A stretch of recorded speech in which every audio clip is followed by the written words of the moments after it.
ఒకసారి పక్కకు వచ్చి. మళ్ళీ తిరుగుతారు, చెప్పుకునేసుకుని రోడ్ల పడి తిరుగుతారు జనాలంతా. అంటే పాప వాళ్ళేమో 5,000 చేసున్నారు, 5,000 ఇచ్చినా మళ్ళీ కంటిన్యూ అవుతాం, 10,000 చెప్పారు కదా వీళ్ళు, అందుకని. అసలు వాళ్ళు ఇవ్వటం వల్ల వేస్ట్ అని వాళ్ళు అంటున్నప్పుడు దాని గురించి మాట్లాడటం వేస్టే కదా. వాళ్ళని ప్రతి ఓటింటికి వెళ్ళాడు, అది తప్పు. పిల్లలు చదువులు వద్దు, రోడ్లు ఉంటే చాలు, తినడానికి ఫుడ్ అక్కర్లా, అప్పుడు కనపడని అభివృద్ధి మనకు చాలు, పంట పొలాలు నాశనమైన అక్కర్లా, మనకి అమరావతి కావాలి. 11 స్థానాలే వచ్చినాయి కాబట్టి మనకు తింటక్కర్లా, మన ఫుడ్ అక్కర్లా, అక్కర్లా, అయ్యక్కర్లా, అమరావతి ఉంటే చాలు. దీనికి జిందాబాద్ చెప్పొచ్చు తెలుగుదేశానికి. సార్ 11 స్థానాలు ఇచ్చారు కానీ ప్రతిపక్ష హోదా ఇవ్వలేదు కాబట్టి అవి అసెంబ్లీకి రావాలి. వీళ్ళు నిజంగా గెలిచారా వీళ్ళు? నిజంగా గెలిచారా? గెలవాలా సార్? మరి మోడీ గారు జమిలీ ఎలక్షన్స్ అంటున్నారు, పాసిబిలిటీ ఉంటుందా? చెయ్యొచ్చు. పవన్ కళ్యాణ్ గారు పనితీరులు ఎలా ఉన్నాయి సార్? ఆయన సినీ రంగం నుంచి వచ్చారు, అవగాహన లేదు అంటున్నారు. పవన్ కళ్యాణ్ గారు అంత గొప్ప హీరో మన దొరకదు. సార్ ఏమవుతుంది సార్ మరి ఆ ఆడపిల్లల పైన అఘాయిత్యాలు ఇవన్నీ ఉన్నాయి? తప్పే ఉంది, తప్పే ఉంది. ఆడపిల్లల బకాయితో తప్పే ఉంది అంటున్నారు వీళ్ళే, ఎక్కడ జరగదు అంటున్నారు ఈ సన్యాసులే. ఈ సన్యాసి గురించి మనం మాట్లాడుకుంటే హోంశాఖ నాకు ఇస్తే బాగా చేసేవాడిని అని ఈయన అంటున్నారు, హోంమంత్రి గారినే అన్నారు. ఇదే ఏడగా పోతున్నాం, అది ఎక్కడ ఎడుతామంటే ఇదే ఏడవాళ్ళగా, ఇది ఏడాను అది ఎక్కడ ఎడుతాం. మహిళల పైన నాకు అత్యంత అవగాహన ఉంది, వాళ్ళ సమస్యల పైన 30,000 మంది మహిళలు వైసీపీ హయాంలో మిస్ అయ్యారన్నారు ఈయన. మరి తేవాలిగా, మిస్ అయ్యారుగా, చెప్పావుగా, తేవాలిగా. ఇది ఎట్లా? పిఠాపురంలో ఘటన జరిగితేనే మహిళల పైన ఈయన వెళ్ళలేదు అంటున్నారు. అసలు వెళ్ళాల్సిన పనే ఉంది. మరి మాజీ ముఖ్యమంత్రి గారే వచ్చి తెనాలి ఘటనకి 10 లక్షలు ఇచ్చారు, ఇటుపక్క డైరియా బాధితులకు 2 లక్షలు ఇచ్చారు కదా సార్. ఎవరు? మాజీ ముఖ్యమంత్రి గారు. మొన్న గుంటూరు వచ్చారు కదా సార్. ఎంతమందికి ఇచ్చాడు? ఒకళ్ళకి ఇచ్చారు, ఇక్కడేమో వీళ్ళకి ఇచ్చారు. ఒకళ్ళకి ఇచ్చి 100 మందికి ఇచ్చారు. అంటే మాజీ ముఖ్యమంత్రి గారు చెత్త వ్యాపారాలు రాసుకుంటారు, చెత్త వ్యాపారాలు ఉన్నాయి రాసుకుంటారు.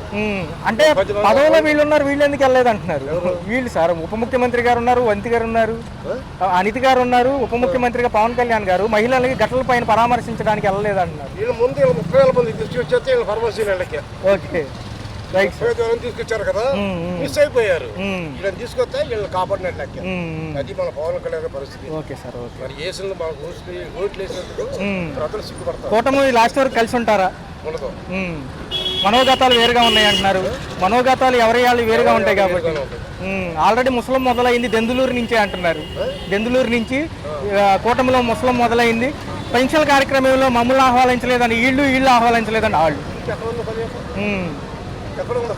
అదే సార్, రైట్ సార్, రైట్. అంతే సార్. ప్రశ్నించారు కరెక్టే. ఈ 4 నెలల్లో జరిగిన వాటి మీద చర్యలు ఏమైనా తీసుకున్నారా? మరి అప్పుడు ప్రశ్నిస్తే బాగుంటుంది. అనేక సమస్యల పైన అవగాహన ఉందా? 4 నెలల్లో జరిగిన వాటి మీద చర్యలు తీసుకొని, ఇదిగో ఇప్పుడు జరిగిన వాటి మీద ఇలా చేస్తున్నాను, ఇక నుంచి ఎవరన్నా చేస్తే మీకు తాట తీస్తాను, చెవడాలు తీస్తాను, తోలు తీస్తాను అవన్నీ చెప్తే సరిపోద్ది.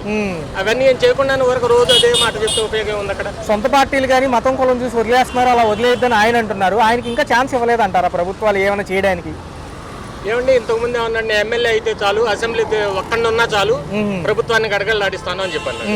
ఆయన ఇప్పుడు పోటీ చేసిన ప్రతి చోట గెలిచాడు, తర్వాత డిప్యూటీ సీఎం కూడా అయ్యాడు. ఇంకేమైతే చేస్తాడు ఆయన? అంటే నేను చెప్పింది అర్థమైంది సార్. అర్థమైంది. నాకు ఒక ఛాన్స్ ఉండే, కేవలం ఒక ఎమ్మెల్యేగా ఉన్నా చాలు అన్నాడు. తర్వాతనేమో ఎమ్మెల్యే అయ్యాడు, కొంతమంది ఎమ్మెల్యేలు గెలిపించుకున్నాడు, ఎంపీ అయ్యాడు, సీఎం అయ్యాడు, డిప్యూటీ సీఎం అయ్యాడు. రేపు సీఎం అయినా సరే చేస్తాడని నమ్మకం ఉంది సార్. ప్రజల పరిస్థితి ఏంటంటారు? సామాన్యులు వచ్చాక అకృత్యాలు పెరిగినాయి అంటున్నారు, ఎలా చూడాలి? ఎవరంటున్నారు? ఎవరు సార్? ప్రజలు అంటున్నారు డైరెక్ట్ గా అటాక్లు ఎక్కువైపోయినాయి, మహిళలు పేద అంటున్నారు. మొన్న చూసినా పోయిన నెలలో చూసినా అన్ని వరుస ఘటనలే. అవును, 4 నెలల నుంచి ఏం జరుగుతున్నాయో వీళ్ళు సరిగ్గా చెప్పుకోలేకపోతున్నారు ఏం జరిగింది. ప్రతిపక్షాలు వాళ్ళని ఇదిగో ఈ నెలలో ఇది జూన్లో ఇలా జరిగింది, జూలైలో ఆగస్టు ఇలా జరిగింది టేబుల్ వేసి చెప్తే అప్పుడైనా కొంచెం ప్రజలకు తెలుస్తుంది, వాళ్ళు చర్యలు తీసుకుంది లేని అర్థమైంది. సార్ ఒక పక్క చూస్తే ఎమ్మెల్సీ పట్టభద్రుల ఎన్నికలు త్వరలో ఉన్నాయి సార్. మరి ఇలాంటి అంశాలన్నీ జరుగుతున్నాయి, నిరుద్యోగులకి ఎటువంటి వృత్తి రాలేదు, ఎలా అనిపిస్తుంది? మరి గమనిస్తారు, అన్ని గమనిస్తారు. మరి ఇప్పుడు నిరుద్యోగులు గమనిస్తారు, తర్వాత ఓటేసిన ప్రతి ఒక్కరు గమనిస్తారు. ఇప్పుడు 160 మంది వేశారు ఓట్లు, 40 మంది వేయలేదు. 40 మంది ఒక నిర్ణయంతో వేయలేదు, వీళ్ళేమీ చేయలేరులే అనే ఉద్దేశంతోనే వేయలేదు 40 మంది. 60 మందే వేశారు వాళ్ళకి. ఆ 60 మంది కూడా ఇప్పుడు ఆలోచించుకుంటారు, మనం చేసింది కరెక్టా కాదా అని చెప్పి ఆలోచించుకుంటారు. షర్మిల గారు ఏమంటున్నారంటే ఉచిత గ్యాస్ సిలిండర్లు అన్నారు, కరెంటు ఛార్జీలు పెంచారు. అసలు షర్మిల విషయం అనవసరం అండి. ఆమె ఏ పార్టీనో ఏంటో, ఏ రోజు ఏ పార్టీలో. ఇప్పుడు మళ్ళా తెలంగాణకి వెళ్తూ, తమిళనాడుకి వెళ్తూ చెప్పొద్దో చెప్పలేము. ఆమెను అసలు రాజకీయ పార్టీ కింద గుర్తించం. ఏది ఒక ఓటర్ గా నేను చెప్తున్నా. మరి గతంలో నవరత్నాల కంటే ఇప్పుడు సూపర్ 6 పథకాలకి అమౌంట్లు ఎక్కువ అవుతాయి అంటున్నారు సార్. ఎలా చూడాలి? ఈ 4 నెలల్లో 60,000 కోట్లు అప్పు అయినాయి బాబు గారే చెప్పారు. మెయింటెనెన్స్ కానీ సంక్షేమానికి కానీ జీతాలకు కానీ. కరెక్టే. కిందటిసారి ఏమన్నాడు అప్పుడు శ్రీలంక అయిపోద్ది అన్నాడు. మరి ఇప్పుడు ఏ లంక అయితే ఇప్పుడు? కిందటిసారి ఈ పథకాలకి శ్రీలంక అయిపోయి ఇప్పుడు 4 నెలల్లోనే మరి ఏం తీసుకొచ్చాడో ఏం చేశాడో ఎంత అప్పులు చేశాడో ఆయనకే తెలుసు. అది మరి ఇంకా పూర్తిగా టైం పూర్తి అయ్యేసరికి ఇంకెంత అప్పులు చేస్తాడు, ఎంతమందిని తాకట్టు పెడతాడు మరి చూడాలి. మరి గతంలో కరోనా ఉన్న పథకాలు అమలైనవి, మరి ఇప్పుడు ఎందుకు అమలు అవ్వట్లేదని ప్రజలు అంటున్నారు. ఎలా చూడాలి? ఎలా చూసేది ఉంది, అర్థమవుతూనే ఉందండి, అన్ని గమనిస్తూనే ఉన్నారు. అది ఇప్పుడు కరోనాలో పథకాలు అమలు అవటమే కాదు, గతంలో వాళ్ళే చెప్పారు వెళ్తూ కేవలం అక్కడ ఎంతో లేదు, అక్కడ ఒక 100 కోట్లు 50,000 కోట్లు ఎంతో ఉంది, దాంతో వీళ్ళు ప్రభుత్వం నడపని ఇంకేం ఇంకటి పని అయిపోయింది. జగన్మోహన్ రెడ్డికి ప్రభుత్వాన్ని అప్పగించేటప్పుడు ఇప్పుడు ఏం లేదు, అక్కడంతా మేము ముందే వాడేసాము, ఇప్పుడు ఏం చేస్తాడో చూడాలి, ఈడు చేసేది ఏంటి అన్నట్టుగా అంటారు. మరి ఏం చేశాడో చేసి చూపించాడు. ఆయన ఎన్ని లక్షల కోట్లు ప్రజలకు ఇచ్చేసాడో చేసి చూపించాడు. మరి ఇంకా అదే గమనిస్తారు. ఫైనల్ గా ఎలా ఉండబోతుంది సార్? 5 ఏళ్ళు ఎలా ఉండబోతుంది? అది అప్పుడే ఎట్లా చెప్తామండి. వీళ్ళిద్దరి మధ్యలో గొడవలు రానంతకాలం జగన్మోహన్ రెడ్డిని తిట్టుకుంటూ ఉంటారు. ఇంకా ఆల్రెడీ ఉమ్మడి కూటమిలో ముస్లిం మొదలైంది అంటున్నారు. పెన్షన్ పంపిణీలో జనసేన వాళ్ళు ఆహ్వానించట్లేదని వీళ్ళు గొడవ చేస్తున్నారు. అది కరెక్టే, జరుగుతూనే ఉంది అది. కానీ ఏమైనా సరే అది ముసలం మొదలైనా సరే కార్యకర్తల స్థాయిలో మొదలైంది, కానీ నాయకుల స్థాయిలో మొదలవ్వాలి. నాయకుల స్థాయిలో మొదలైతే అది ఓకే, అది పవన్ కళ్యాణ్ గారికి ఇబ్బంది అయింది. ఆయన ఏం సరిపెట్టుకుంటున్నాడు అన్ని. ఇంకా కార్యకర్తలు ఎంత గొడవ చేస్తే ఏముంది, ఎంతమందిని తంతే ఏముంది, ఎంతమందిని ఇది చేస్తే ఏముంది. అక్కడ మోడీ గారు ఏమో జమిలీ ఎలక్షన్స్ అంటున్నారు. దేశం మొత్తం ఒకేసారి అవుతుందా? గవర్నమెంట్ తలుచుకుంటే అవుతుందండి. అది సెంట్రల్ గవర్నమెంట్ ఒక నిర్ణయం తీసుకున్నప్పుడు వాళ్ళు అమలు చేస్తారు. ఏముంది అక్కడ వాళ్ళకి? సెంట్రల్ గవర్నమెంట్ చేతిలో ఉంది, చేయలేకపోవడానికి ఏముంటుంది అందులో. మరి మిగతా పథకాలు కూడా డొల్లతనం కనిపించింది అంటారా, లేకపోతే పబ్లిసిటీ కోసం చెప్పి వదిలేస్తారంటారు ఈ 5 ఏళ్లలో? ఏది ఇప్పుడు రాష్ట్ర ప్రభుత్వం సార్? నాకైతే నమ్మకం లేదండి వాళ్ళు చేస్తారని. ఎందుకంటే గతంలో కూడా చేసిన ఆయన ఏమాత్రం చేశాడో చూసాం కదా. ఈ నిరుద్యోగులు అనేది మొదటి నుంచి ఉన్నదే సమస్య. దాన్ని ఎవరు ఏం చేయలేరు. జగన్మోహన్ రెడ్డి ఏం చేయలేకపోయాడు, రేపు ఇప్పుడు చంద్రబాబు కూడా ఏం చేస్తాడనేది జరిగే పని కాదు అది, నిరుద్యోగులు అనేది. అందుకోసం ఒక విధంగా సాఫ్ట్వేర్ రంగం ఆదుకుంటుంది ఇక్కడ ప్రజల్ని. ఆ సాఫ్ట్వేర్ రంగమే లేకపోతే ఇంకా బతుకు బస్ స్టాండ్ అయిపోయేది. ఇది ప్రజలకి సాఫ్ట్వేర్ రంగం చాలా మందిని ఆదుకుంటుంది. అది అరెస్ట్ చేసి లోపల వేయాలి అన్నట్లయితే ఉన్నత స్థితిలో ఉన్న వాళ్ళకి కూడా అదే వర్తించాలి. ఇప్పుడు ప్రెజెంట్ అయితే అలా లేదు. పొలిటికల్ ప్రెజర్స్ వాటి వల్ల పోలీస్ శాఖ సరిగ్గా పనిచేయలేకపోతుంది. దీన్ని అయితే నేను ఖచ్చితంగా ఖండిస్తున్నాను. మిడిల్ క్లాస్ అయినా, లో క్లాస్ అయినా, ఉన్నత ప్రభుత్వం అయినా అందరికీ న్యాయం అనేది సమానంగా వాళ్ళు ఉన్నత స్టేజ్లో ఉన్నారని వాళ్ళకి సపోర్ట్ ఇచ్చి వాళ్ళని పక్కదోవ పట్టించి లేని వాళ్ళని ఇచ్చే. నిన్న మాట్లాడినట్టు చూసుకుంటే పోలీసు వ్యవస్థ ఇంకొంచెం అలర్ట్ అవ్వాలి. ఏదైతే ఉంటే ప్రెషర్లు తట్టుకుని అయినా పనిచేయండి. ముందు ఇలాంటి అఘాయిత్యాలు పాల్గొనేవాడిని ఉపేక్షించొద్దు అంటున్నారు నిన్న పవన్ కళ్యాణ్ గారి సభలో. ఎలా అనిపిస్తుంది? ఉపేక్షించొద్దు అంటే పోలీస్ శాఖ వాళ్ళ పని వాళ్ళు చేస్తుంది కంపల్సరీగా. దానిమైతే మనం తప్పు పట్టలేదు. సోషల్ రెస్పాన్సిబిలిటీ కూడా జనాలకు ఉండాలి. ఎవరికి వాళ్ళు బాధ్యత తీసుకోవాలి. ఏదన్నా తప్పు జరిగితే వెంటనే రెస్పాండ్ అవ్వగలగాలి. ఈ రోజు పక్కింట్లోనే ఏం జరుగుతుందో మనకేం తెలియదు. మనకెందుకు లేని తలుపులు వేసుకుంటారు. మేడం గారు చూసుకుంటే ఉమ్మడి కూటమిలో ఎలక్షన్స్ నిమిత్తం కలిశాయి. లాస్ట్ వరకు ఉంటారు. ఎందుకంటే ఫస్ట్ ఈయనే తిరుగుబావుట ఎగరేసినట్టున్నారు నిన్నటి నుంచి పవన్ కళ్యాణ్ గారు. ఏమనిపిస్తుంది? ఉమ్మడి కూటమి గురించి నేనైతే చర్చించదలుచుకోలేదు. ఎందుకంటే నాకు ఈ ప్రభుత్వం కన్నా గత ప్రభుత్వం అయితే నాకు చాలా బాగా నచ్చింది. ఎందుకంటే సంక్షేమ పథకాలు కానీ, తక్కువ క్యాస్ట్ వాళ్ళకి, క్యాస్ట్ అని కాదు క్యాస్ట్ పరంగా చెప్పట్లా, అందవలసినవన్నీ అందినాయి. ఇప్పుడు ప్రజెంట్ ఏంటంటే దేనికైనా మనం ఎవరు చేస్తారని చూడాల్సి వస్తుంది. అప్పుడంటే సచివాలయాలు ఉన్నాయి కాబట్టి వెంటనే వెళ్ళి వాళ్ళకి కలిసి ఏంటి ప్రాసెసింగ్ ఎలాగాని తెలుస్తుంది. అన్ఎడ్యుకేటెడ్ ఉంటారు, వాళ్ళకేమీ తెలియదు దాని గురించి. ఇప్పుడు ఒక క్యాస్ట్ అప్లై చేసుకోవాలన్నా తాలూకా చుట్టూ తిరగాలి, చేయాలి. ఇప్పుడు అలా కాదు, సచివాలయంలోకి వెళ్తే వాళ్ళే అంతా ఫిల్ చేసి ఇచ్చేస్తున్నారు. అన్ఎడ్యుకేటెడ్ ఫిల్ చేయగలరా అవన్నీ ఫామ్స్?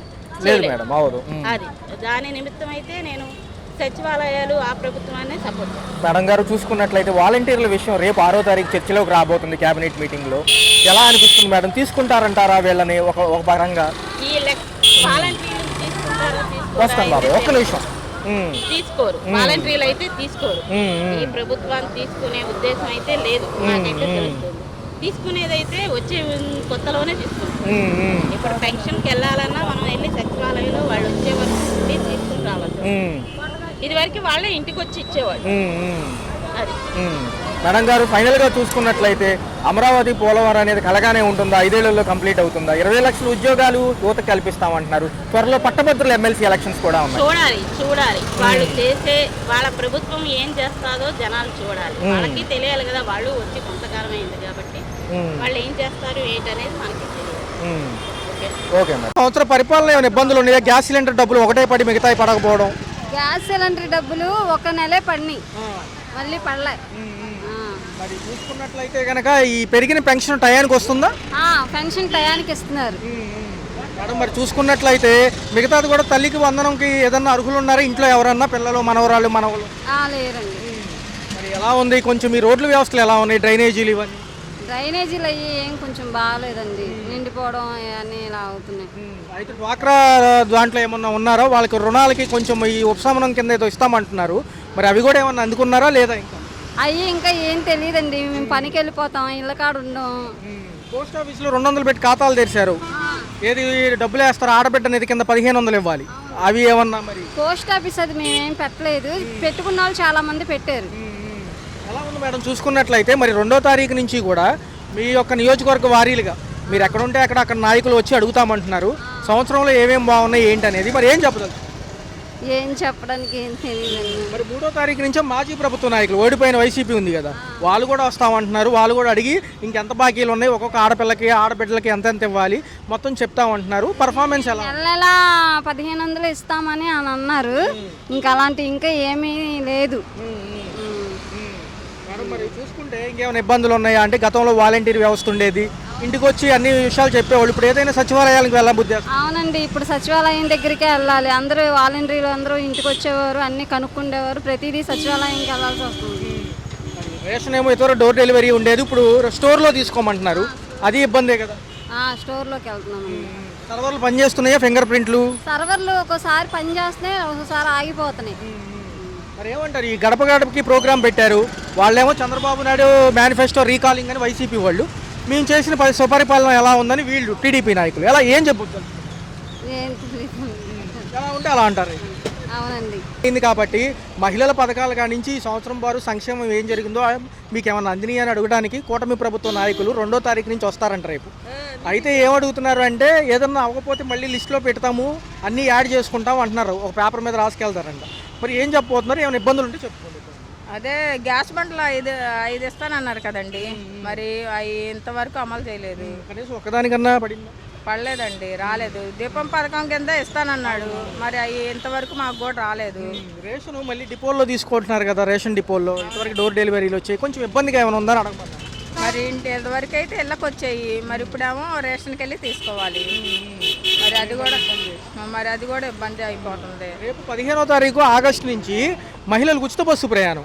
ఒక టికెట్ ఏముండదు, ఆధార్ కార్డు మీద ఎక్కడికి కావాలంటే అక్కడికి వెళ్ళొచ్చు అంటున్నారు. ఇబ్బంది అవుతుందా? ఏదైనా దూర ప్రాంతాలకు వెళ్ళాలంటే కొట్టుకుంటారా? లేకపోతే తెలంగాణలో అలాగే జరిగింది కదా. మరి అదంతా ప్రభుత్వం మరి ఏం చేస్తారో. ప్రభుత్వం మహిళలందరూ మరి బాగానే ఉంటే బాగానే ఉంటుందండి. మరి అదే ప్రభుత్వం ఇష్టం. కరెంటు బిల్లులు ఏమైనా ఇబ్బందిగా ఉన్నాయి? కరెంటు బిల్లులు బాగా వేస్తున్నారండి, బాగా వస్తున్నాయండి, అల్లాడిపోతున్నాం. మరి మాకేమో ఆప్కోస్ కింద తక్కువ జీతాలు, 18,000 జీతాలు, కట్టింగులు పోను. మరి ఏం మిగులుతున్నాయండి మాకు? మళ్ళీ ఏమో ఛార్జీలు 3,000 అయిపోతున్నాయి. ఇంకేం మిగులుతున్నాయి? 15,000 జీతం అయిపోతుంది. అది ప్రభుత్వం అర్థం చేసుకోవట్లేదు. ఏదో పెద్ద మాది గవర్నమెంట్ ఎంప్లాయీలు వెళ్ళే చెప్తున్నారండి, మాది గవర్నమెంట్ ఎంప్లాయీలు కాదు కదండి. అందుకని మాజీ ప్రభుత్వాలు ఉన్నాయి కదా, జగన్మోహన్ రెడ్డి హయాము, వాళ్ళు కూడా 3వ తారీఖు నుంచి వస్తారంట. ఇంకా ఆడ మహిళలకు ఇంకెంత బాకీలు ఉన్నారు ఈ ప్రభుత్వాలు, రెండో చూసుకుంటే ఇంకేమేమి అందాలి అని చెప్పి ఇంటింటికి వాళ్ళు కూడా బయలుదేరుతున్నారు. వీళ్ళిద్దరూ వస్తున్నారు. ఎలా ఉండబోతుందంట చెప్తారా? సమస్యలు చెప్పుకుంటారా? చెప్పుకుంటాం కదండి. మరి వాళ్ళ అమల్లోకి వస్తే మరి ప్రతిదీ మరి జరిగిద్ది అని అంటున్నారు. మరి మాకు ఇంతవరకు ఏమి ఇవ్వలేదు. మరి అమ్మకం వందనం మటుకి బయట వాళ్ళకైతే వేశారు, మా డోక్రాకి మరి ఆప్కోస్ కింద చేసే వర్కర్లకు మటుకి వేయలేదు. మరి అన్నీ తీసేస్తున్నారు. 2వ తారీఖు 3వ తారీఖు పోటాపోటీకి ఇద్దరు వస్తామంటున్నారు. ఇద్దరికి అర్జీలు అయితే పెన్ను పేపర్ పట్టుకుని వస్తారు. మీరు చెప్పుకోండి సమస్యలు. మరి పెన్షనీలు అంట మరి గవర్నమెంట్ కింద దిగిపోయిన వాళ్ళు పెన్షన్ ఉన్నాయి కదా. అవును, చంద్రబాబు నాయుడు గారు మరి ఆ రోజు పెన్షన్ ఏం చేశాడు, 8,000 తీసేశారు వాళ్ళకి. వాళ్ళు చాలా ఇబ్బంది పడుతున్నారు. మరి జగన్ ప్రభుత్వంలో మరి 8,000 వేశారు. మరి ఈయన ప్రభుత్వం వచ్చి నాకు 8,000 తీసేయడం ఏంటి, ఇదేం ప్రభుత్వమో అని అంటున్నారు చాలా మంది జనం అండి. ఓకే మేడం, సంవత్సరం పరిపాలన అయింది, ఏం పనులు చేస్తుంటారు జనరల్గా? మేమంటే వాచ్మెన్గా ఉంటామండి.